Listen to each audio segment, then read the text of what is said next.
মাঝে এসে উপস্থিত হয়েছেন, আমরা তাকে ধন্যবাদ জানাই।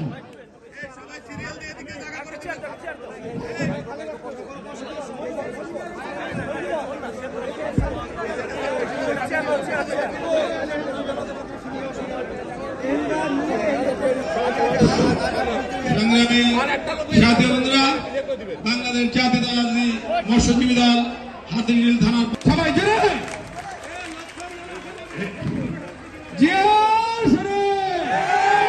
আজকের অনুষ্ঠান কোরআন তেলাওয়াতের মাধ্যমে শুনতে যাচ্ছেন। এই পর্যায়ে কোরআন তেলাওয়াত শুনতে যাচ্ছেন।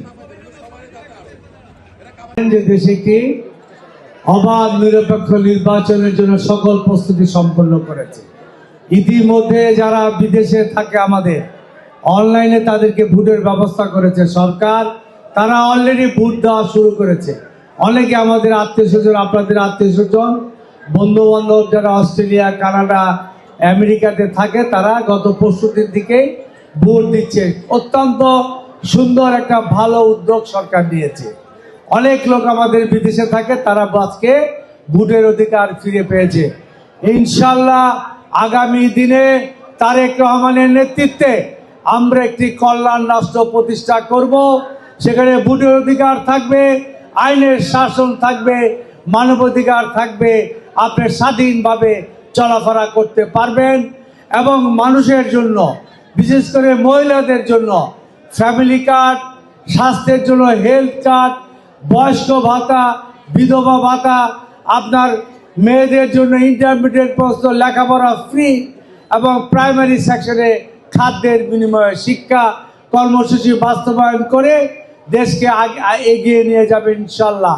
আমরা বিশ্বাস করি তারেক রহমানের নেতৃত্বে আগামী বাংলাদেশ হবে অবাধ এবং কল্যাণ রাষ্ট্র, উন্নত রাষ্ট্র, সকলে বৈষম্যহীন হবে, আমরা সেখানে বসবাস করতে পারবো। ধন্যবাদ সকলকে।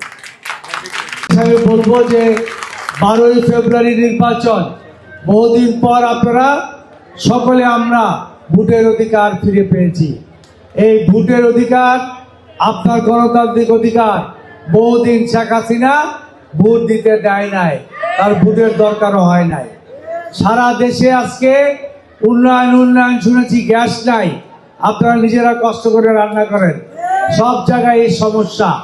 ইনশাল্লাহ আগামী দিনে আপনাদের গ্যাসের সমস্যা, আপনাদের রাস্তাঘাটের সমস্যা সমাধানের পাশাপাশি এলাকায় সন্ত্রাস, মাদক এবং চাঁদা মুক্ত একটি ঢাকা 11 আসন করব। দয়া করে আপনারা 11 তারিখ ভোট কেন্দ্রে যাবেন এবং আমাকে যদি দানের শীষে আপনারা ভোট দেন, আপনাদের পাশে থাকবো, আপনাদের কল্যাণের জন্য আমি থাকবো ইনশাল্লাহ।